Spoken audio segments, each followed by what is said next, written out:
All right, diving in, we got a really interesting one from you all this time, Rhonda Byrne's The Secret. It's a book that's, well, it's definitely sparked a lot of conversations over the years, and we're going to unpack it all for you. Yeah, it certainly made its rounds. Yeah. Really fascinated to dig into those core concepts and see why it's resonated with so many people. Absolutely. So the whole idea behind The Secret is this, well, the secret that Rhonda Byrne supposedly uncovered, right? It's this idea that our thoughts have this immense power that they can basically shape the reality that we experience. Almost like we're creating our own world with what we think. Right. And at first it does sound, well, a little too simple, almost like, can it really be that easy? But she does go on to say, this isn't some brand new concept. Thinkers throughout history, people like Plato, Da Vinci, even Einstein, have all hinted at similar ideas about the power of consciousness. It is intriguing, isn't it, to see this idea popping up across different eras, different fields entirely. Makes you wonder if there's something deeper there, something fundamental about how our minds work and how we interact with the world. Right. So for all of you listening, our mission today is to really break down those 3 key steps that Rhonda Byrne presents in The Secret: the asking, the believing, and the receiving. We want to see how she lays it all out and what kind of impact it could have when you put it into practice. And explore those stories she shares, right? And the practical exercises she includes. Because it seems like the whole point is to give people a framework for positive change in various areas of their lives. Exactly. This is your deep dive, so let's get into it. Starting with Chapter 1, the law of attraction. Now, this is really the foundation of The Secret, right? This idea that attracts whatever energy you're putting out there, whether it's positive or negative, well, that's the energy you're likely to get back. It's like that saying, what you sow is what you reap. Just applied to thoughts and energy instead of, well, literal seeds. Exactly. And the book suggests that our thoughts, those thoughts that are always swirling around in our heads, act like these, well, magnets, constantly attracting things that match their vibe. So if you're focused on what you're lacking, you're more likely to, well, attract more lack. Right. And it's important to note, the book isn't saying this is some mystical force separate from our minds. It's more about how our focus, our attention, influences what we notice and how we interpret the world around us. Like if you're convinced things are going wrong, you're going to be more likely to see all the little things that confirm that belief. And Byrne really lays it out there. I mean, she says, and I quote, "Your thoughts are sending out frequencies every second of the day, and those frequencies are attracting back to you exactly what you're thinking." It's a bold statement for sure. And it's worth mentioning that she uses frequencies metaphorically, right? It's more about a kind of energetic resonance rather than actual, measurable frequencies. Right, right. And to illustrate all of this, she tells the story of this woman, Marie, who was really struggling financially. But then she made a conscious effort to change her mindset, to shift from that feeling of scarcity to one of abundance. She started picturing herself being debt-free, really visualizing it. And according to the book, things started to change. She got unexpected financial gains, maybe a promotion, maybe even a small inheritance. It's a pretty compelling example, Those kinds of stories definitely draw you in. They give you that sense of what if. But it's also crucial for you, the listener, to keep in mind, the possibility of confirmation bias. Right. If you're looking for evidence that something works, well, you're more likely to notice and remember the times it seems to be true. That's a really important point. We got to stay critical even when we're exploring these ideas, right? And Byrne is very clear that this isn't about just sitting back and wishing for things to happen. She says to really put this law into action, you need 3 things: clarity about what you want, unwavering faith that you can get it, and then consistent action to make it happen. It's not a passive process. It's about taking an active role in shaping your reality, not just hoping for the best. That's right. And that's where the clarity piece comes in. She really hammers home this idea that you have to be specific about what you desire. It's not enough to say, oh, I want more money. You got to pinpoint how much, what you're going to do with it, the whole 9 yards. Yeah. I mean, think about it. If you just tell someone you want something to eat, they're going to be pretty lost, right? You got to be specific with your order if you want to get what you actually crave. It's the same idea here. Makes total sense. And then there's visualization. Byrne says it's crucial to actually see yourself already having what you desire, engaging all your senses, really creating a vivid picture in your mind. This, she says, helps prime your brain to spot those opportunities when they pop up. It's like creating a mental blueprint. The clearer and more detailed the image, the more readily your mind can recognize and connect with the real-world elements that align with it. And now, this is where it gets super interesting, the role of gratitude. Burns says that by truly appreciating what you already have, you're actually amplifying the law of attraction. It shifts your focus from what's missing to what's abundant, creating this positive feedback loop. And gratitude isn't just some mystical concept. It's well documented that focusing on what you're grateful for can boost your mood and even your physical health. It's like this ripple effect, right? Feeling good tends to lead to more good things. So to wrap up this first chapter, the big idea is you become what you consistently think about. To change what's happening around you, you got to start by changing what's going on inside your own head. Cultivate that positive outlook and those feelings of certainty. It's about aligning your internal state with the external reality you want to experience. Okay, moving on to chapter 2. Asking. This is the first of those 3 big steps. And on the surface, it sounds pretty simple, right? Just put your desires out there, tell the universe what you want. You'd think, wouldn't you? But the book argues that a lot of people actually stumble right at this first step. How so? Well, sometimes it's a lack of clarity. They don't really know what they truly want.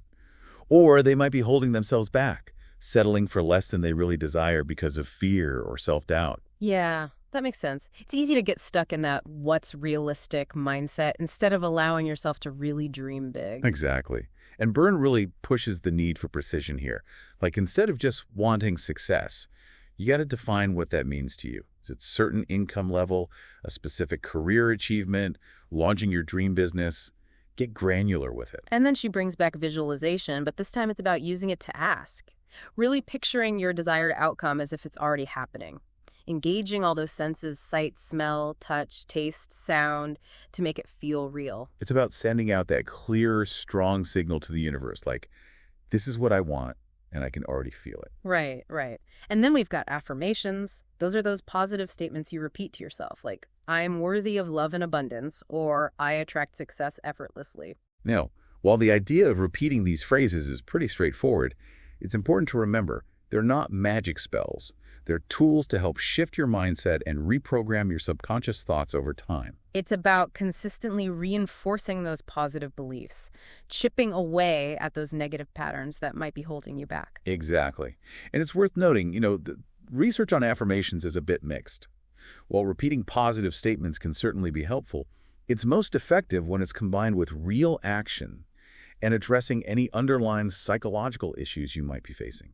Makes sense. It's not just about saying the words, it's about putting in the work, too. Exactly. But asking isn't a one-and-done thing, right? Burns says it's an ongoing process. You've got to regularly check in with those goals and desires, make sure they still align with who you are and what you value. And she even encourages being open to, well, a little flexibility, to unexpected twists and turns along the way. That's important. Life rarely follows a perfectly straight line, right? Being willing to adjust your asks as you grow and evolve can help you stay on track toward what you truly desire. Okay, we've asked. We've put our intentions out there. Now we get to what can be a tricky part for a lot of people. Chapter 3. Believing. It's that bridge between wanting something and actually seeing it come into your life. And Byrne is pretty adamant that doubt is the big roadblock here. It makes sense, doesn't it? If deep down you don't believe something is possible, it's going to be pretty tough to make it happen. Yeah. She says if you don't genuinely believe that what you desire is attainable, that doubt is going to hold you back. Like, it'll block the energy needed to manifest your dreams. It's like trying to drive with the parking brake on. You might inch forward, but you're not going to get very far. And she says this belief, it starts within. It's about taking a good, hard look at those limiting beliefs we all carry around. You know, those thoughts like, I'm not good enough, I don't deserve that, I'll never be able to achieve that. Right. Those beliefs often become so ingrained that we don't even realize they're running the show. So the first step is to just become aware of them, to acknowledge them. And then, she says, you've got to question those beliefs. Ask yourself, are they based on actual facts? Or are they just old fears and insecurities that are holding you back? Right, because often those limiting beliefs are rooted in past experiences that might not even be relevant anymore. Exactly. So to help cultivate that unshakable faith, Byrne suggests surrounding yourself with, well, proof that the law of attraction is real. Read inspiring stories, watch motivational videos, connect with people who have a positive outlook on life. It's about creating an environment that supports your belief, both internally and externally. And this is a technique I find really interesting. Acting as if, basically you start living your life as if you've already achieved your goal. How would you act? What choices would you make? What would your daily routine look like? Byrne suggests that this can actually strengthen your belief. It's like a dress rehearsal for the life you want. And by embodying that desired state, you're sending out a powerful signal to the universe and to your own subconscious mind that this is who you are. It's about aligning your present self with the future you want to create. Exactly. But she does make an important point. Believing doesn't mean you'll never face any challenges. It's more about maintaining perspective, trusting that whatever obstacles come up, they're just temporary bumps in the road. It's about staying focused on the destination, even when the journey gets a little bumpy. Right. So, we've asked, we're working on believing, now we move on to chapter 4. Receiving. This sounds like the easy part, right? Just sit back and let the good stuff flow in. But Byrne says it's not quite that simple. It's about actively letting go of resistance. And resistance can take a lot of different forms, right? It could be fear. It could be clinging too tightly to a specific outcome. It could even be just plain old impatience. So receiving requires a certain level of surrender, doesn't it? Absolutely. It's about trusting that the universe has a plan, even if it's not unfolding exactly how or when you expect. And it's about focusing on staying aligned with your intentions, rather than getting caught up in trying to control every little detail of how things will unfold. Exactly. It's like you've placed your order, you believe it's coming, now just relax and trust that the delivery is on its way. Makes sense. And guess what plays a big role here? I bet I can guess. Gratitude. You got it. Byrne says it's crucial for receiving. By acknowledging and appreciating what you already have, you create this space for more abundance to flow in. Gratitude is like that secret ingredient, right? It shifts your energy from lack to abundance, and it opens you up to receive even more. Totally. And she even suggests keeping a gratitude journal. Just taking a few minutes each day to write down what you're grateful for can make a big difference. It's a simple practice, but it can have a profound impact on your mindset over time. And this next part is key.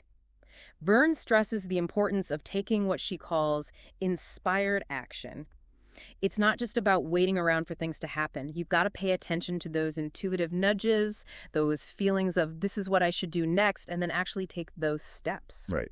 It's about being proactive, being open to opportunities, and having the courage to act when you feel that pull. So it's like a dance, isn't it? You put your intentions out there, you believe they're coming, and then you pay attention to the signs and take action when it feels right.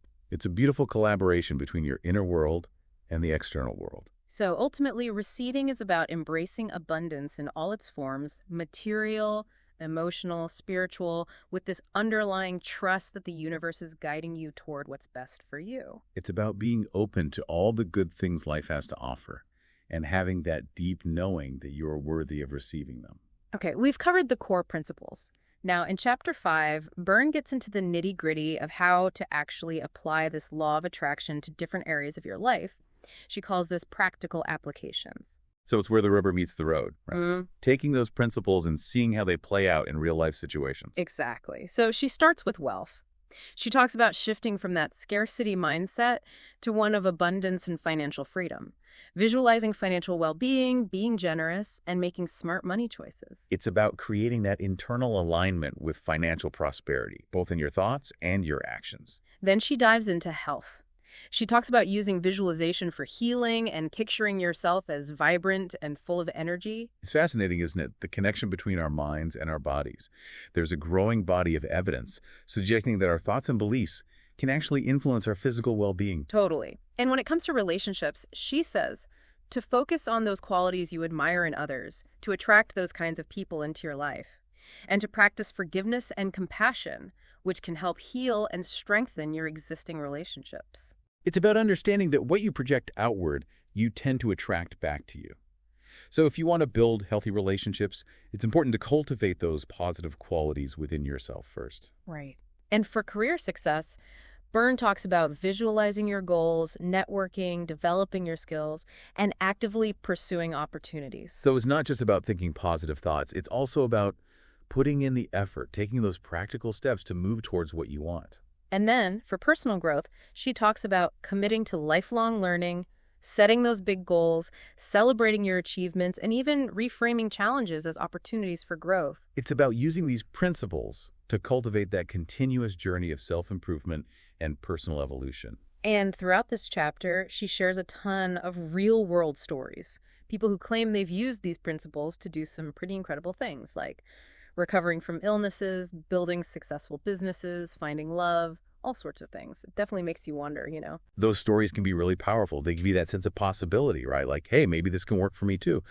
But again, it's always important to remember that individual experiences can vary. Absolutely. So as we wrap up our deep dive into The Secret, the big takeaway is this.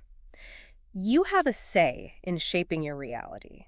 It's about tapping into the power of your thoughts and actively engaging with those principles of asking, believing, and receiving. It's an empowering message, isn't it? Yeah. It suggests that we're not just passive bystanders in our own lives. We have agency. We can make choices that influence our experiences. And Rhonda Byrne ends the book with this thought-provoking line: whatever you hold in your mind on a consistent basis is exactly what you will experience in your life. It really gets you thinking, right? It does. It highlights the immense power and responsibility that comes with our thoughts. So, as you've listened to us unpack The Secret, here's something to ponder. Think about one area of your life where you might want to give these principles a shot. What would that first step of asking look like for you?